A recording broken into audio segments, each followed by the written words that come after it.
প্রেমের বিয়েটা বেশি সাকসেসফুল না অ্যারেঞ্জ ম্যারেজ বেশি সাকসেসফুল? 30 বছর ধরে সে রিসার্চ করছে এটা, এবং তার কথা হচ্ছে যে প্রেমের বিয়ে যত দিন যায় এক্সপেকটেশন আরো কমতে থাকে, আর অ্যারেঞ্জ ম্যারেজ যেটা, এটা জিরো এক্সপেকটেশন থেকে শুরু হয়, জিরো থেকে শুরু হয়। এবং উনি দেখাইছেন at the end of 18 years প্রেমের বিয়ে যেই ভালোবাসা নিয়ে শুরু হয়েছে তার অর্ধেকে চলে আসছে।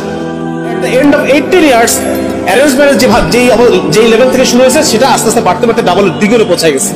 ওনারা 30 বছরের গবেষণা করে, এটা প্রচুর, এটার উপরে তারা যত রিসার্চ পেপার আর্টিকেল সব এটার উপরে। তাহলে দেখেন, আমি মানে রাসূলুল্লাহ সাল্লাল্লাহু আলাইহি ওয়াসাল্লাম যে বলছেন যারা মুতাহিব্বিন একজন একজনকে ভালোবাসতে চায় তাদের জন্য বিয়ে ছাড়া অন্য সমস্ত সম্পর্কে অকল্যাণ, এটা মিলছে কিনা? এই ভদ্রলোক 30 বছরের গবেষণায় ওই নবীজির হাদিসের উপর পৌঁছাইছে কিনা? তো এরকম সমস্ত জায়গায় একই জিনিস পাবেন। আমার কাজই এগুলো নিয়ে, আমি কাজ। সুতরাং মানে এটা আমি বলতে চাচ্ছি যে ইসলাম হচ্ছে অবিকল্প দিন, অবিকল্প। আপনি দুনিয়াতে সুখী হতে চাইলে আপনাকে ইসলাম মানতে হবে, আখিরাত বাদ দেন।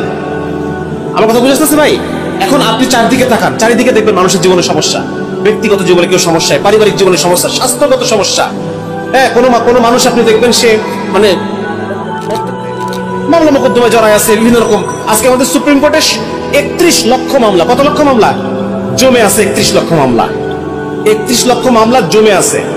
তাহলে 31 লক্ষ মানুষ ন্যায় বিচার পায় নাই, ঠিক না?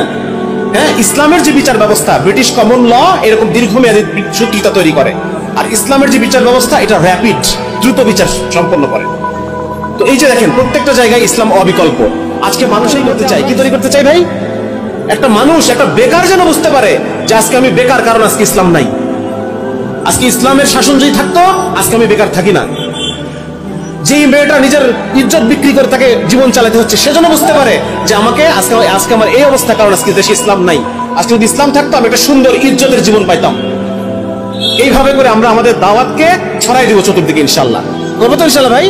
এই যে ধরেন ছেলে মেয়ে যে প্রেমের সম্পর্ক যেটা হয় আমাদের দেশে, তো এটা খুব নর্মাল হয়ে গেছে, বাবা মারাও এটাকে নর্মাল মনে করে এখন। এইটা স্পেসিফিক্যালি মেয়েদের জন্য খারাপ। মেয়েদের, একটা ছেলে তো সে শর্ট টার্ম রিলেশনশিপে জড়াইতে চায়, আর একটা মেয়ে শুরু থেকেই সে চায় যে আমি, এবং শুধু তাই না, এই সম্পর্কের কারণে তার ভিতরকার যে হরমোনাল যে প্রোফাইল, মেয়েদের শরীরে হরমোনাল প্রোফাইল, এই হরমোনাল প্রোফাইল এমন একটা অবস্থায় চলে যায় যে সে তার সমস্ত আস্থা, সমস্ত বিশ্বাস, সমস্ত স্বপ্ন ওই ছেলেটাকে কেন্দ্র করে সে তৈরি করে। এটার পিছনে দায়ী হচ্ছে অক্সিটোসিন নামে একটা হরমোন আছে আমাদের বডিতে। মেয়েদের বডিতে অনেক বেশি, ছেলেদের কম। অক্সিটোসিন হচ্ছে বন্ধন তৈরি করে। তো যার কারণে পরবর্তীতে ছেলেটা যখন চলে যায়, কিন্তু মেয়ে তো তার শরীরের এই যে প্যাটার্ন, নতুন একটা চেঞ্জ, এটাকে সে আর চেঞ্জ করতে পারে না। যার কারণে পার্মানেন্টলি, এবং প্রচুর রিসার্চ, 8,000 লোকের উপর, 8,000 কিশোরী, 9,000 কিশোরীর উপর রিসার্চ আছে ওয়েস্টে।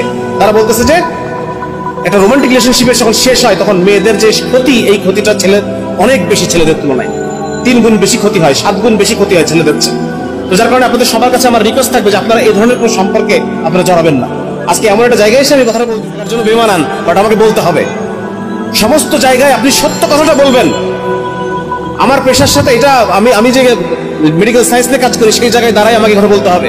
এবং আপনারা একটা বই পড়বেন, আনপ্রোটেক্টেড, এই বইটা আপনারা পড়বেন, সিয়ান প্রকাশনীতে পাওয়া যায়। এখানে আপনি দেখবেন যে একজন নিউরোসাইকিয়াট্রিস্ট কিভাবে জিনিসটাকে বলতেছেন, যে কিভাবে এটা তার পেশেন্ট কাটাকাটি করতেছে। হ্যাঁ, এবং তারা বলতেছে যে আমাদেরকে কেন এটা নিষেধ করা হয় না আগে, আমরা তো বিপদ, আমরা তো অকাম করে ফেলছি অলরেডি, আমরা তো ভুলতে পারতেছি না কিছু। সুতরাং আপনারা এই বইটা পড়বেন ইনশাআল্লাহ। আরেকটা গুরুত্বপূর্ণ যে আপনাদেরকে বলি, সেটা হচ্ছে দেখেন, আমরা তো ইসলামকে ভালোবাসি, আমরা ইসলামকে মানতে চাই, তাই না? আমরা সবাই ইসলামকে মানতে চাই।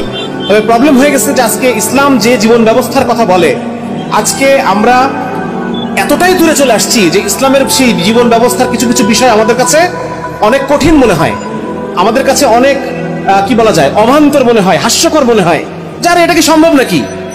হ্যাঁ, তখন আমরা এগুলো নিয়ে বিভিন্ন ট্রল করি। ইসলামের কোনো বিধান নিয়ে ট্রল করা যাবে না। আপনার কাছে অপছন্দ হতে পারে, বাট অপছন্দ হলেও ইউ হ্যাভ টু সাবমিট। আপনাকে আত্মসমর্পণ করতে হবে। আপনার মাথায় ধরতেছে না, মগজে ধরতেছে না, আশপাশের মানুষকে দেখে মনে হচ্ছে যে এটা হাস্যকর একটা বিধান, কিন্তু আপনাকে সাবমিশন করতে হবে, আল্লাহর কাছে নিজেকে আত্মসমর্পণ করতে হবে যে আল্লাহ আমার বুঝে আসুক আর না আসুক। এবং একটা গুরুত্বপূর্ণ একটা আয়াত বলে আমি শেষ করে দিই, সেটা হচ্ছে কোরআনের মধ্যে আল্লাহ তাআলা বলতেছেন, আউযু বিল্লাহি মিনাশ শাইতানির রাজীম, ইয়া আইয়ুহাল্লাযিনা আমানু তাকুল্লাহা ওয়া কুলু কাওলান সাদীদা ইউসলিহ লাকুম আমালাকুম ওয়া ইয়াগফির লাকুম যুনুবাকুম। আল্লাহ তাআলা বলতেছেন, হে যারা ঈমান আনছো, তোমরা আল্লাহকে ভয় করো, এবং আল্লাহকে ভয় করার ক্ষেত্রে তোমরা সত্য কথা বলো, সত্য কথা।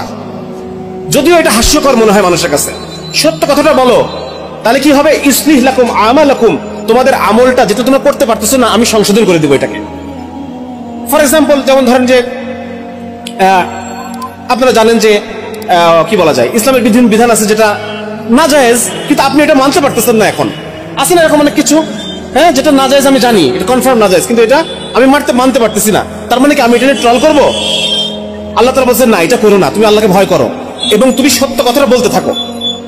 তুমি এই কথাটা মানতে পারতেছো না কিন্তু বলতে থাকো, তাহলে কি হবে? তুমি যে মানতে পারতেছো না আমি এটাকে সংশোধন করে দেব, এবং ইয়াগফির লাকুম যুনুবাকুম, এই তুমি যে মানতে পারতেছো না আমি এটাকে ক্ষমা করে দেব। কিন্তু শর্ত কি? তোমাকে বলতে হবে যে এটা নাজায়েজ, এটা নাজায়েজ, এটা নাজায়েজ, এটা তোমাকে বলতে হবে। তুমি ট্রল করতে পারবে না। তোমার আমল আমি সংশোধন করে দিব, তুমি যে পারতেছো না এটা আমি সংশোধন করে দেবো, আমি মাফ করে দেবো, কিন্তু তোমাকে কি করতে হবে? সর্ব অবস্থায় সত্য কথাটা বলতে হবে, সত্য কথার দাওয়াত দিতে হবে। হয়তো আমি নিজে অনেক কিছু মানতে পারি না, কিন্তু আমি সত্য কথাটা বলবো। আমার কথা বুঝতে পারতেছেন ভাই? হ্যাঁ, সত্য কথার দিকে মানুষকে দাওয়াত দিতে থাকবে। এই জন্য খুব গুরুত্বপূর্ণ একটা বিষয়। আপনারা আলহামদুলিল্লাহ, আল্লাহ রাব্বুল আলামিন আমাদের জন্য একটা বিরাট দাওয়াতের মওকা তৈরি করে দিয়েছেন, সুযোগ তৈরি করে দিয়েছেন। এইটাকে কাজে লাগায়ে ইসলামের যে সঠিক বিধিবিধান আপনারা মানুষকে বলতে থাকেন, ওইটার মধ্যে হেদায়েত আছে। যদি আপনার কাছে মনে হতে পারে যে না, এটা বলা ঠিক হচ্ছে না, ঠিক না, মোটামুটি আমার আলোচনা এটুকুই। আপনাদের কাছে আমার নিবেদন থাকবে ইনশাআল্লাহ এরকম প্রোগ্রাম যেন আরো হয় এবং ইসলামকে যেন আমরা পরিপূর্ণভাবে জানতে পারি।